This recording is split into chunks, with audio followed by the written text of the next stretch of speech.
You want to support Roland Martin Unfiltered? Be sure to join our Bring the Funk fan club. Every dollar that you give to us supports our daily digital show. There's only one daily digital show out here that keeps it black and keep it real as Roland Martin Unfiltered. Support the Roland Martin Unfiltered daily digital show by going to RolandMartinUnfiltered.com. Our goal is to get 20,000 of our fans contributing $50 each for the whole year. You can make this possible.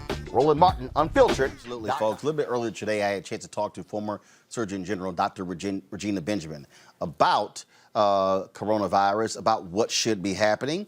We want to thank the people at YouTube for facilitating this. Here's my conversation with her. Dr. Benjamin, glad to have you in Roland Martin Unfiltered. Thanks for having me, Roland. Let's get Good right to talk to you again. Indeed. Let's get right to it. The news of the day, Donald Trump has told the governors that it's up to them how they reopen their state. Duh, they already had those powers. But they're targeting May 1st. As someone who served as Surgeon General, you are a doctor, you've got your clinic there in Alabama. Is it wise for people to try to rush to reopen businesses and try to go back to business as usual when we still don't really have a firm grip on coronavirus in the United States?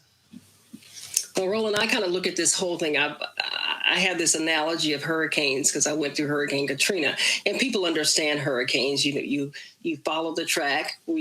This hurricane got into the Gulf of Mexico. It was a Category 4, now it's Category 5. It was starting to hit land. I think it's made landfall, and it's starting to move by. And everybody knows that when you have a hurricane, the hurricane has an eye, and you don't go out in the storm, in the eye of the storm. You may have good weather, you may even have sunshine, but you know you're in the eye of the storm, and the next phase is going to come through. So we wait until the storm passes by. Once the storm is over, you go out and you assess the damage. This virus, we have to assess the damage to see how much damage was done once that storm is over. But are we the way we assessing? do that, but the way we do that is we do that by seeing how much immunity is in the community, how many people have had it, and how much natural immunity. We need tests to do that. So we need to be testing, and we need to be building those tests, which we're trying to come up with so that we can see and have something to base it on to know whether or not we're safe to go out or not. Well, and that to me, I keep going back to it, is still the craziest thing here. He's touting, we've done more tests than any other country. But if you look at it per capita, we have not.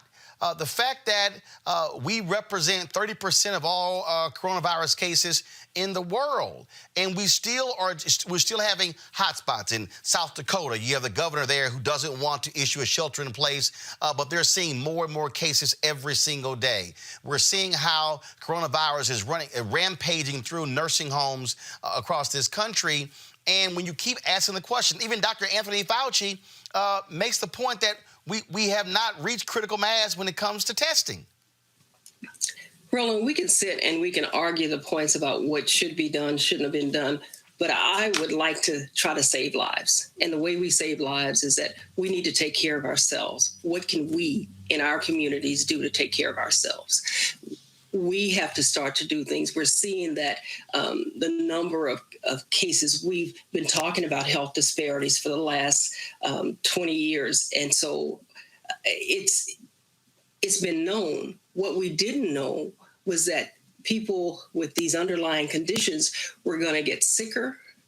They're going to get sicker faster, and they were going to die more.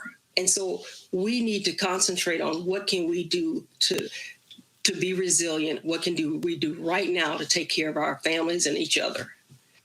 Well, and what is bothering me the most, again, look, I totally understand when we talk about the economic impact of coronavirus. Forget the stock market. I'm just talking about out there, just everyday people. Best Buy laying off furloughing 51,000 people.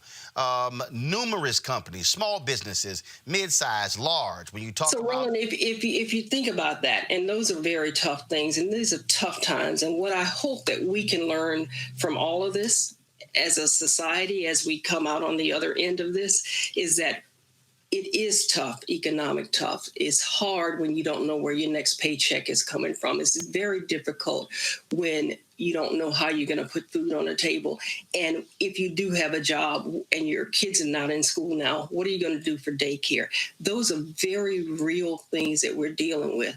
But you know what? Poor people have been dealing with this all along. Right. And I hope that people will have more empathy and understand what these single moms are going through every day and the challenges they have, the stresses they have in their lives. And we'll stop blaming the victims, and we will start putting in more public policies and things to, on the other end, that will be much better for our society than what we've done in the past. Well, the point that I've also been stating, that death is real.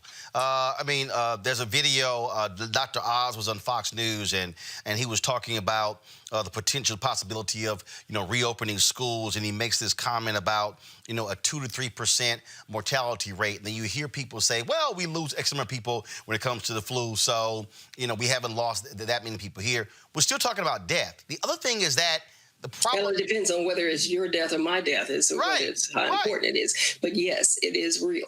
Right. I mean, like I literally was just watching this this clip of Laura Ingraham saying, some people are fine with catching the virus, and I'm sitting here going, and I literally tweeted back. I said, well, you let me know the people at Fox News and Fox Business are cool with catching the virus. And the thing is that we still don't even know how this thing is moving and acting and responding. And so I've had numerous scientists and medical professionals on here.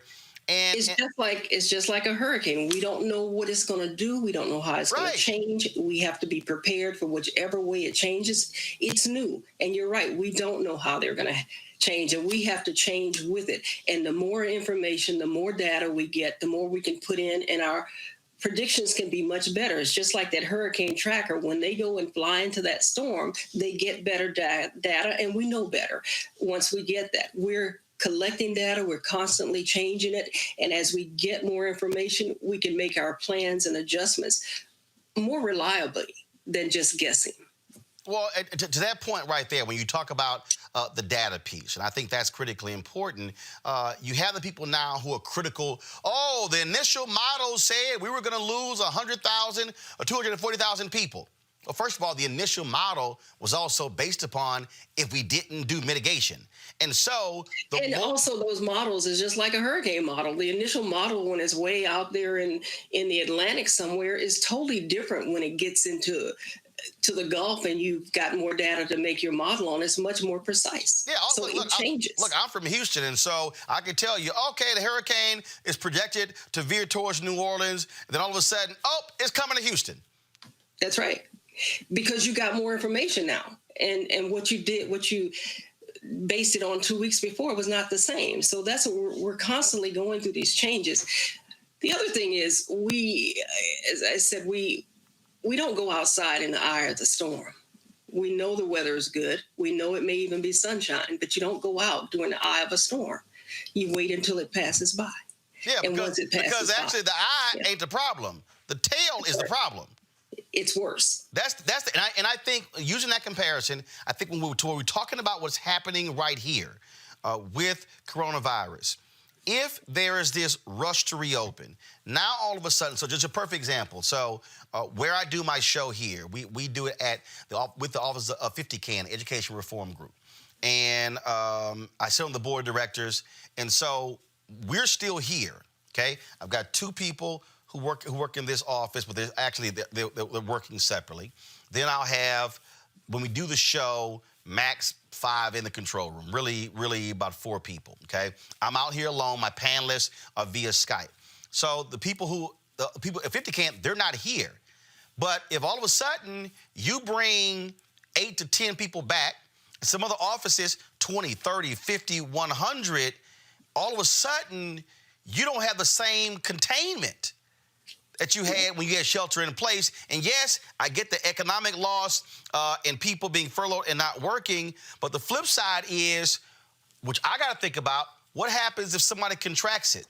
Now, What happens to them economically in their family, hospital stay, things along those lines. And so all the people what happens when people die? Yes. Because we're seeing deaths and they are dying. And so that's the main concern.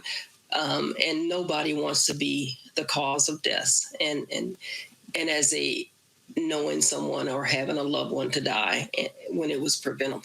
Absolutely. What would you advise in terms of messaging that should be specifically for African Americans? When the White House last week when they came out and they talked about, like, all of a sudden they were surprised by this disproportionate number of African Americans dying. And then Dr. Anthony Fauci stood up there and said that they didn't realize that asthma was an underlying condition. I had a doctor from Meharry on who was like, any black medical person could have told you that. We've been talking about health disparities again for about 20 years. We even have a National Institute of Minority Health and Health Disparities at NIH that's doing that research, because we know that these disparities exist. And what I have been saying and want to emphasize even more now is that when we first started talking about the coronavirus, we were talking about elderly and people with underlying health conditions.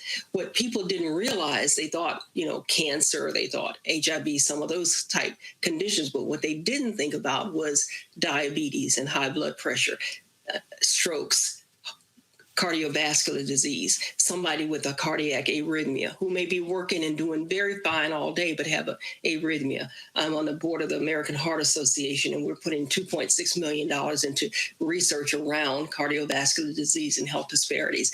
And so these things are there. We knew that these underlying conditions are more prevalent in our community. What we didn't know was that the coronavirus was going to be affecting us much faster, much more, and more people were going to die from it. That's where the big questions come in, is that how do we prevent people from getting it? And the first thing we can do is socially distance ourselves. And most of us are, but some are not. And so if I were going to give you any advice, the first thing is to wash your hands, wash your hands, wash your hands. And then the social distancing really does protect you and your loved ones, and just stay as 6 feet apart from each other. Just don't spread it. Don't give it to someone else when you may not even know you had it yourself. And then you may not, want to contract it. We have to protect each other. Well, on that particular point there, what I keep saying, I literally told the White House this. I said, look, you need to have black folks, black and brown people out there as well talking about this, because the reality is African Americans, look, when it comes to who do we trust more? Do we trust an African American doctor? Do we trust a white doctor? Same thing in media. Where am I getting my information from? And I said, guys, look, I said Birx is fine, Fauci is fine, but to your point, you have a whole apparatus at NIH. You need to have, versus Trump running his mouth in these news conferences, put the experts up there to share the information so people can actually learn about what's going on with this. And we have an opportunity here through you and others like you to give the good basic information to people, and hopefully they'll listen to you and look at you and watch your leadership and follow your leadership in doing these things. And we'll see, I'll see on social media where some group has had a party and they're talking about how great a time they're having. I heard it put best by a guy from New Orleans who had overcome the virus. He'd come off the ventilator. He says, you guys, you can either be socially distanced or you can be socially dead. Your choice.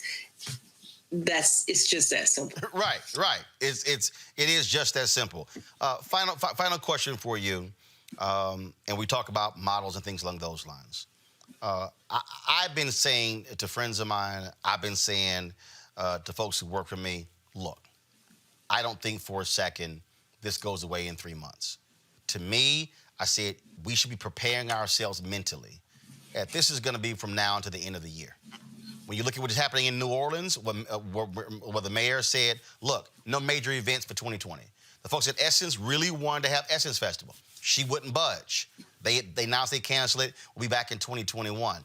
I just think that this thing is so uncertain. I think it makes sense to prepare yourself for the long haul. And then if it's shortened, great. But just to your point. Roland, Go ahead. we got common sense. Yeah. Use the common sense. Well, everybody ain't got common sense. Yeah, but more of us have it than don't, I hope. Right.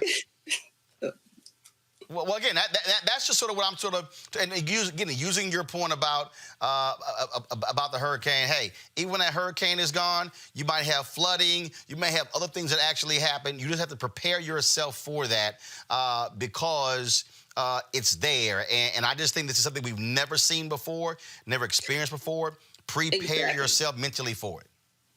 After Katrina, we had never seen anything that big. We are still overcoming Katrina to this day. Wow, that's a decade later. It takes years to overcome. So to think that we'd be ready to be completely back to normal in 2 weeks is not common sense. Absolutely. Dr. Regina Benjamin, we certainly appreciate it. Thanks a bunch. If folks want to get more information on your public policy institute, where can they get information from? Basically, it's Gulf States Health Policy Center .org or bayouclinic.org.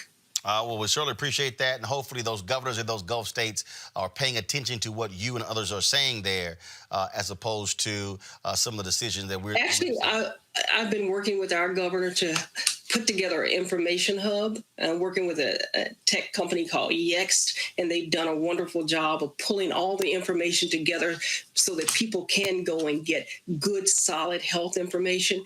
Everything that the health department has, the statistics, is on a dashboard at that site. We call it covid19.alabama.gov. And basically, you can go there and get it yourself. Look for it yourself. You don't have to listen to anybody else give you their opinions of the statistics. They're there. There's also places to find jobs. In Alabama, we have 11,000 jobs that are available. You can apply online. We also have how to track your illness. If you think you're sick, where you can get your test sites. All of that's there so that people can take control of their own destiny, their own health by having information, because information is power. All right. Dr. Benjamin, we appreciate it. Thanks a lot. Thank you. All right, I certainly want to thank Dr. Benjamin. I want you to like, share, and subscribe to our YouTube channel, youtube.com/Roland S. Martin. And don't forget to turn on your notifications.